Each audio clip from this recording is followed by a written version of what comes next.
kelas 11 IPA. Hari ini saya akan menjelaskan tentang dinamika partikel, khususnya tentang momen gaya atau torsi. Jadi momen gaya itu adalah hasil kali antara jari-jari atau jarak ya, R ya, dikali dengan gayanya dikali dengan sin theta ya. Jadi kalau misalnya ada satu poros atau satu titik, jari-jarinya itu terhadap jarak di mana yang kita jadikan sebagai acuan, dan gaya itu adalah gaya yang diberikan dan dikali dengan sudut antara F dan R ya, gitu ya. Jadi misalnya ada sesuatu gaya yang menarik benda dan itu membentuk sudut, nah sudut tersebutlah, sinus sudut tersebutlah yang dikalikan dalam persamaan ini. Begitu. Oke, kita lanjut ke contoh soal. Ya, contoh soalnya begini. Sebuah batang ditarik dengan gaya F, ya, seperti pada gambar di bawah ini. Ya. Besar torsi atau momen gayanya terhadap titik O, ya, adalah, oke, gambarnya demikian. Ada sebuah batang, ya, titik A dan titik O, yang menjadi poros adalah titik A.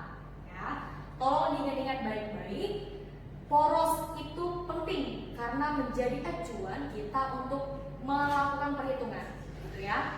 Oke, titik A adalah poros dan titik A ini pada batang ini diberi gaya tarik sebesar 50 Newton, ya. Gaya tarik ini menyebabkan atau membentuk sudut sebesar 60 derajat. Nah, terhadap sumbu.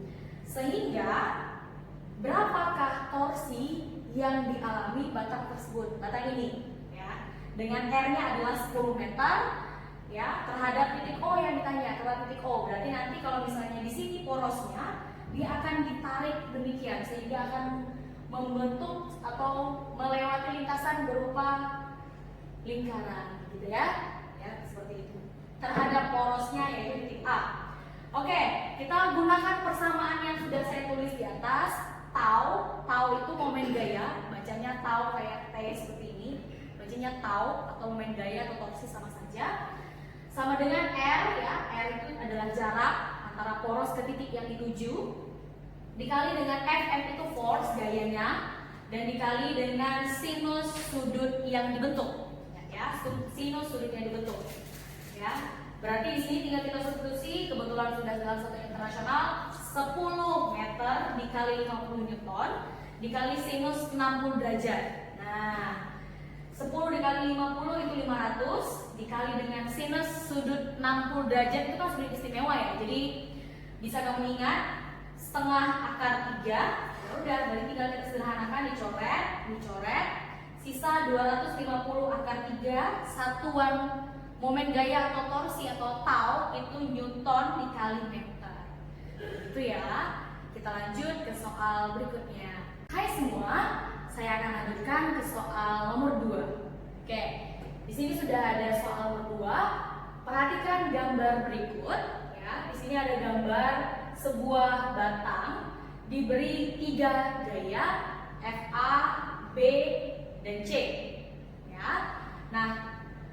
Di soal ini bilang begini, pertanyaannya adalah momen gaya terhadap titik C adalah, nah berarti yang menjadi poros di gambar ini atau di soal ini adalah titik C, yang menjadi poros atau pusat, begitu ya. Itu tolong diperhatikan. Jadi kamu harus tahu pertama-tama porosnya gimana, ya. Kalau misalnya lingkaran, porosnya atau pusatnya kan di tengah, begitu ya. Oke, nah. Selanjutnya, diketahui FA sama dengan FC sama dengan 10 Newton, terus FB-nya 20 Newton, sedangkan jarak A ke B itu sama dengan B ke C, ya, yaitu sebesar 20 cm atau 0,2 meter. Ya. Nah, kita harus mencari satu persatu, ya, pengaruh gaya A, B, dan C terhadap torsi yang ada di titik C, gitu ya. Cari satu persatu dengan menggunakan persamaan momen gaya, gitu ya. Oke, momen gaya A menggunakan persamaan sigma torsi A berarti RA ke C, berarti R dari sini sampai ke sini ya, dikali dengan gaya A dikali dengan sin 90 derajat. Kenapa sin 90 derajat, Bu? Ini terhadap poros sudutnya 90 derajat gitu ya. Gaya A itu 90 derajat karena siku-siku. Oke, berarti RAC itu karena A, B itu 0,2 meter, BC 0,2 meter, sehingga RA sampai C itu 0,4 meter, dikali dengan FA itu 10 Newton, dikalikan dengan sin 90 derajat itu 1, sehingga hasilnya 4 Newton meter. Nah, satu hal yang perlu kamu tahu, torsi ini atau momen gaya itu adalah besaran vektor. Sehingga besaran vektor itu kan punya nilai dan juga punya arah ya. Jadi arahnya mempengaruhi. Nah, kalau porosnya di titik C, berarti ya FA ini akan memutari seperti ini. Begitu ya. Searah dengan jarum jauh. Betul sekali. Nah, dalam konsep momen gaya, jika gayanya searah dengan jarum jam, maka tandanya bernilai negatif. Sehingga sigma tau A menjadi negatif 4 Newton meter. Begitu ya. Kita lanjutkan ke momen gaya B. Lakukan hal yang sama dengan momen gaya A gitu. Sigma tau B ya sama dengan RBC, berarti R yang digunakan dari B C dikalikan dengan FB gaya B dikalikan dengan sinus 90 derajat. Lagi-lagi 90 derajat itu karena sudutnya siku-siku gitu ya terhadap poros. Oke, berarti RBC itu 0,2 meter dikalikan dengan 20 Newton dikalikan dengan sinus 90 derajat itu 1 ya, jadi 4 Newton meter. Bu, kenapa ini tandanya positif? Nah, sekarang kita lihat FB itu di bawah sedangkan porosnya di C, berarti B ini akan cenderung memutari poros berlawanan arah dengan jarum jam sehingga tandanya menjadi positif. Berlawanan arah positif sedangkan searah jarum jam negatif. Tolong diingat ya. Oke, next kita ke yang C. Momen gaya C sigma tau C sama dengan RCC dikali FC dikali sin 30 derajat. Oke. Nah, kenapa di sini langsung hasilnya 0? Karena porosnya berada di C.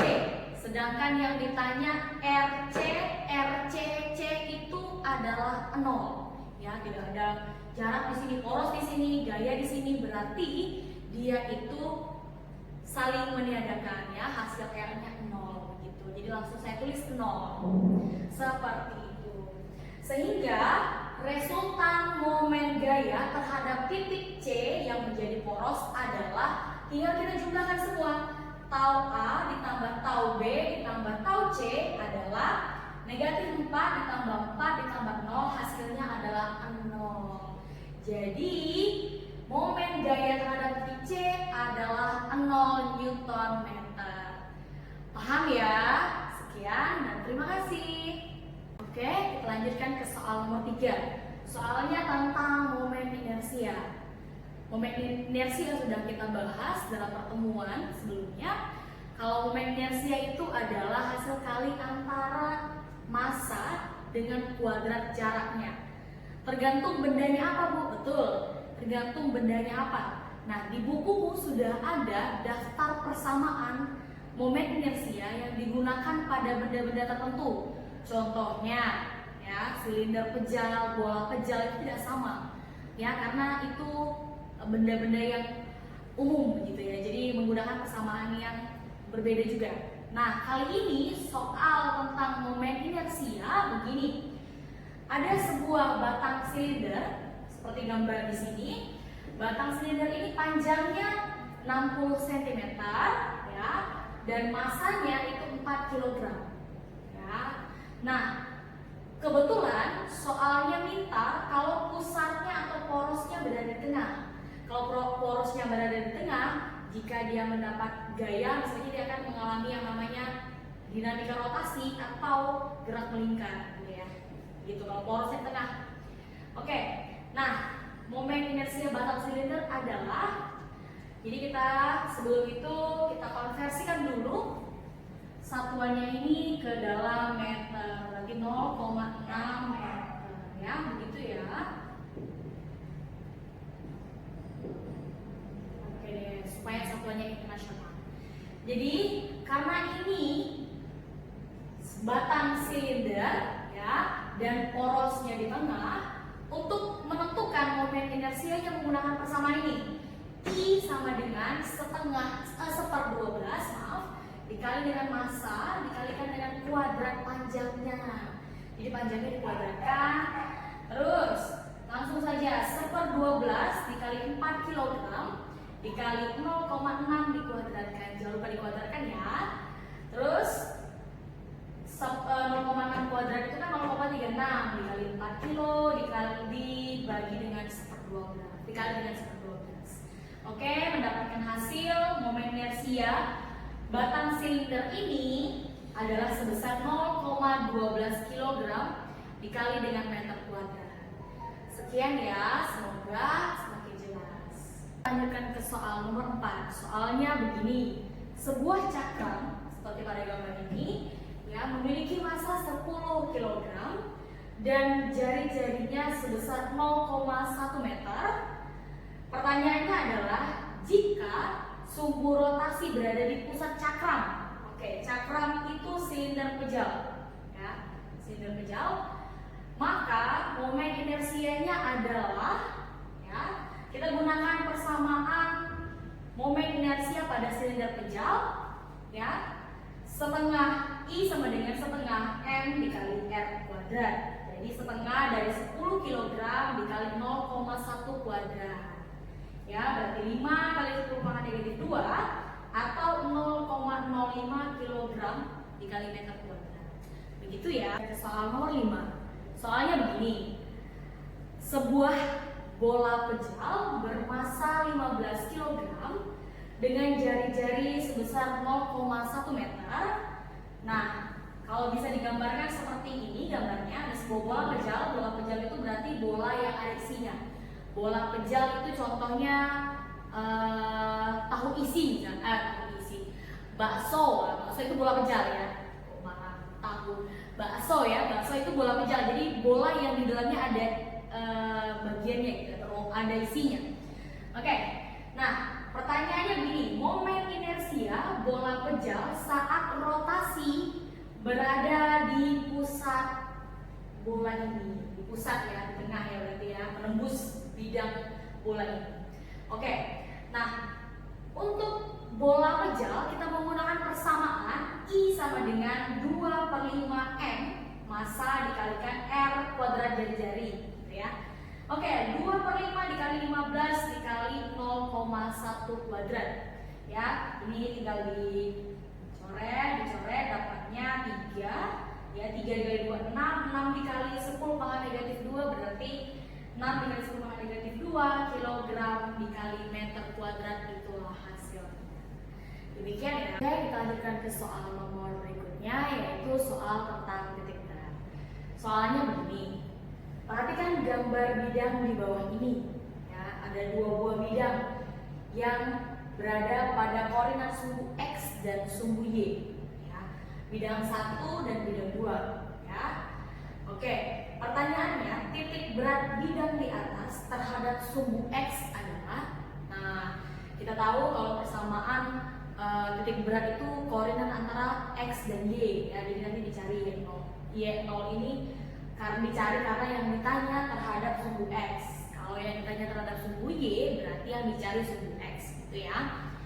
Nah, pertama-tama kita harus cari dulu ya. Kan kita tahu kalau persamaan titik berat yaitu Y0 sama dengan A1 dikali Y1 ditambah A2 dikali Y2 dibagi A1 ditambah A2 luasnya.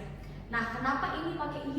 Karena dia ditanya terhadap sumbu X. Ingat ya, kalau terhadap sumbu X berarti yang dicari itu sumbu Y. Sebaliknya kalau yang tanya terhadap sumbu Y berarti yang dicari sumbu X, gitu ya. Oke, kita harus cari satu persatu dulu. Nah, cari satu persatu A1, A2, Y1 dan Y2 ya. Oke, ini A1 itu luas pada bidang 1 gitu ya. Berarti luasnya panjang kali lebar atau panjang kali tinggi sama saja. Ini antara 2 sampai 8 berarti panjangnya 6 dikali dengan tingginya 10 ya. Dari sini sampai sini, dari sini sampai sini itu 10. Berarti 6 kali 10 itu 60. Terus Y1 masih pada bidang 1 ya. Ingat, Y1 itu berarti tingginya ini kan 10. Karena bidangnya homogen berarti setengahnya dari 10 itu berapa? Yaitu 5. Itu ya, itu A1 dan Y1. Sekarang A2 dan Y2 itu berarti pada bidang 2. Ingat bidang 2 itu segitiga ya. Nah, luasnya itu setengah alas dikali tinggi. Alasnya itu 2 sampai 8 berarti 6 ya. Dikali dengan tingginya 10 ke 16 berarti selisihnya 6. Berarti setengah dikali 6 dikali 6 begitu ya. Tinggal disederhanakan, 3 dikali 6 dapatnya 18. Terus kalau Y2 itu untuk titik berat bidang 2 ini karena dia segitiga dan berada di atas persegi ya, berarti rumus untuk menghitung Y2-nya yaitu ya kan mulainya kan tidak dari 0 ya, mulainya tidak dari 0 di atas persegi, berarti nanti persamaannya 10 ditambah dengan 1/3 dikali tingginya, itu titik berat segitiga gitu ya. Berarti 10 ditambah 1/3 dikali 6 kan, tingginya 6 tadi ya, berarti hasilnya 12. Itu A1, Y1, A2 dan Y2. Jadi kamu harus cari satu persatu dulu sebelum mensubstitusikannya ke dalam persamaan ini. Oke, kalau semuanya sudah dapat, kamu tinggal substitusikan ke persamaan dan hitung secara seperti biasa. Oke, 60 dikali 5 itu 300. 60 dikali 5 ditambah 18 dikali 12 ya. Dibagi luasnya A1 ditambah A2 yaitu 60 ditambah 18. Tinggal diselesaikan, berarti 300 ditambah 216 dibagi 78. Oke, selanjutnya 516 dibagi 78 itu hasilnya 6,61. Inilah titik berat bidang 2 bidang ini terhadap sumbu X. Ingat ya, terhadap sumbu X.